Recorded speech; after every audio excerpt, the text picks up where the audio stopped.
everyone. Today we are going to solve today's LeetCode daily question, that is 3517, smallest palindromic rearrangement 1. So in this question you are given a palindromic string S. What is palindromic? Palindromic वो होता है कि if अगर हम string को half में break करें तो उसका जो left part है और उसका जो right part है, it should be exactly same. And then we have to return the lexicographically smallest palindromic permutation of S.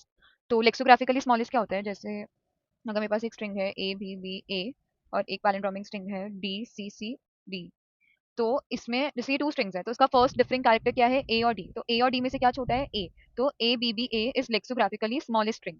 और पैलिंड्रोमिक परम्यूटेशन मतलब कि हम जो पैलिंड्रोमिक स्ट्रिंग है उसको हम ऐसे अरेंज करें, उसकी ऐसे परम्यूटेशंस करें कि उसके बाद भी वो पैलिंड्रोमिक ही रहे। सो एग्जांपल्स हम देखते हैं, वो कंस्ट्रेंट्स देख लेते हैं। तो कंस्ट्रेंट्स लेंथ गिवन है S consist of only lower case English letters, ठीक है, एंड ये भी गिवन है कि एस हमेशा एक पैलिंड्रोमिक स्ट्रिंग होगा। तो मैं एग्जांपल नंबर टू टू देखती हूँ। It is B A B सबसे पहले पैलिंड्रोमिक की कंडीशन क्या होती है कि हम उसे इस वे में अरेंज करें कि उसका लेफ्ट हाफ और उसका राइट हाफ हमेशा सेम हो। सबसे पहले मैं फ्रीक्वेंसी देखती हूँ, तो ए की फ्रीक्वेंसी कितनी है 2, बी की फ्रीक्वेंसी 3। तो अगर ऑड फ्रीक्वेंसी होती है ना तो हम उसका एक कैरेक्टर हमेशा मिडिल में रखते हैं। तो जैसे हमने लेफ्ट में रखा ए, फिर मेरा मिडिल में आ गया बी एंड देन आ गया ए, ठीक है। फिर बी को अरेंज करूंगी मैं, सबसे पहले सबसे स्मॉलेस्ट जो स्ट्रिंग होती है, हम सबसे स्मॉलेस्ट जो कैरेक्टर होता है उसको अरेंज करते हैं। तो हमने ए को अरेंज किया, अब हम बी को करेंगे, तो बी ए के बाद बी आएगा, देन मिडिल में बी था ऑलरेडी, देन एक इस ए से पहले बी आएगा to make it palindromic. One second. So this is the string A B B B A. जैसे एग्जांपल नंबर 3 में है D A C C A D. In this A की frequency कितनी है 2, बी की फ्रीक्वेंसी है 2, D की frequency है 2। सबसे पहले हमारे पास लेफ्ट हाफ है और राइट हाफ है, तो लेफ्ट हाफ रखते हैं और राइट हाफ रखते हैं। सबसे पहले सबसे स्मॉलेस्ट कैरेक्टर कौन सा है ए, तो ए को सबसे लेफ्ट मोस्ट पोजीशन पर रखेंगे और सबसे राइट मोस्ट पोजीशन पर रखेंगे। फिर आया बी, सॉरी बी है ही नहीं, सी सी। फिर आया सी, तो हमने सी को जो लेफ्ट मोस्ट एम्प्टी पोजीशन है वो ए के बाद ही है, तो हमने ए को यहाँ रख दिया, और राइट मोस्ट एम्प्टी पोजीशन जो है वो यहाँ पे एम्प्टी हमने रख दिया। फिर डी, डी को वैसे ही प्लेस किया और इसको वैसे प्लेस किया, फिर हम इसे कंबाइन कर देंगे तो होगा ए C D D C A. तो it is an arrangement of D A C C A D, और ये लेक्सोग्राफिकली स्मॉलेस्ट है। तो जो कंडीशंस हमें क्वेश्चन में गिवन है कि लेक्सोग्राफिकली स्मॉलेस्ट हो और उसी पैलिंड्रोमिक स्ट्रिंग का एक परम्यूटेशन है, तो ये फुलफिल हो रही है। तो this was the explanation for the example. अब हम देखते हैं कि how will be approach to this question. So हमें पता है कि जो पैलिंड हमें पता है कि स्ट्रिंग क्या है, वो पैलिंड्रोम है। पैलिंड्रोम में क्या होता है कि कैरेक्टर्स, जो characters with even frequency should appear equally on both sides. मतलब राइट एंड लेफ्ट में वो इक्वली अपीयर होने चाहिए। अगर मतलब 2 है तो 1 1 ऑन बोथ साइड होने चाहिए। और मान लो अगर सिर्फ मेरे पास सिर्फ एक कैरेक्टर का ऑड फ्रीक्वेंसी होती है जो कि हमारे पास मिडिल कैरेक्टर होता है, तो हमें ये पता चल गया कि मोस्टली सारे कैरेक्टर्स जो होते हैं apart from one character they have even frequency, and apart from it at most one character की ऑड फ्रीक्वेंसी होती है जो हमारे पास मिडिल एलिमेंट होता है। अब हमें पता है कि ऑलरेडी पैलिंड्रोमिक तो गिवन ही है, तो परम्यूटेशंस भी इसके पॉसिबल है। अब नेक्स्ट चीज ने हमें बोली थी कि हमें लेक्सोग्राफिकली स्मॉलेस्ट स्ट्रिंग करना है। उसे देखेंगे कैसे। हमें पता है कि हमें पता है कि हम लेफ्ट मोस्ट कैरेक्टर देखते हैं और जो भी डिफरेंट कैरेक्टर होता है उसको हमेशा स्मॉलेस्ट अवेलेबल पोजीशन पर रखते हैं। जैसे इसी में था कि हमने देखा इधर ए और सी, तो ए और सी में सबसे छोटा कौन है ए, तो उसको हमने लेफ्ट मोस्ट पोजीशन पर रखा। तो हम how will B solve this, तो हम सबसे पहले सारी करेंगे फ्रीक्वेंसी को काउंट करेंगे of every character,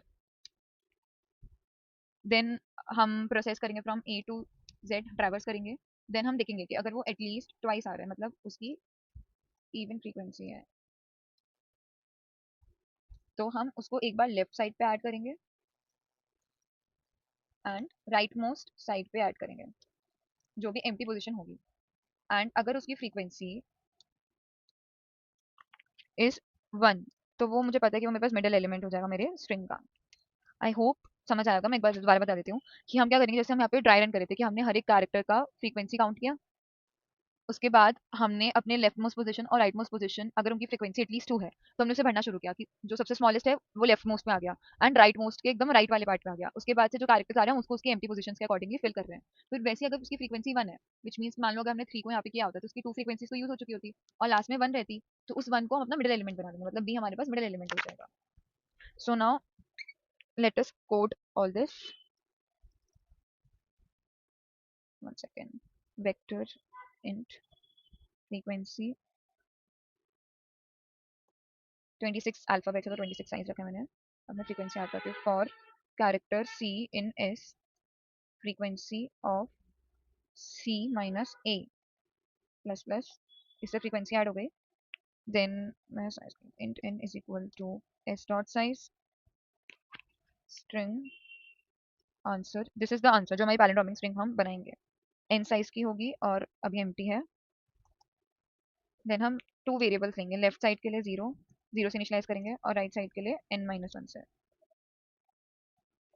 for int I is equal to zero, I less than 26 because 26 characters हैं, I प्लस प्लस। सबसे पहले दो कंडीशन चेक करेंगे कि इसकी फ्रीक्वेंसी अगर एटलीस्ट टू है, तो while frequency of I is greater than equal to two, मतलब इवन फ्रीक्वेंसी है और मोर देन टू है, मतलब बेसिकली। तो सबसे पहले तो उसको लेफ्ट साइड में ऐड करते, तो आंसर की लेफ्ट साइड में ऐड कर दो तुम character of a plus I. Then right side में भी ऐड करते, तो राइट साइड में हम हर एक के बाद अपना पोजीशन बैक आएंगे, रिवर्स आएंगे, तो हमने माइनस माइनस किया है, character of a plus I. Then हम ऐड कर लिए दो बार, तो उसकी फ्रीक्वेंसी हम माइनस टू कर देता है, नेक्स्ट टाइम देखने के लिए कि अगर वन है कि नहीं। Frequency of I is equal to frequency of I minus two. इसके बाद अगर मेरे पास frequency of I is equal to one हो जाती है, मुझे पता है मेरा मिडिल एलिमेंट है, तो मैं इसे मिडिल पोजीशन पे ऐड करूंगी।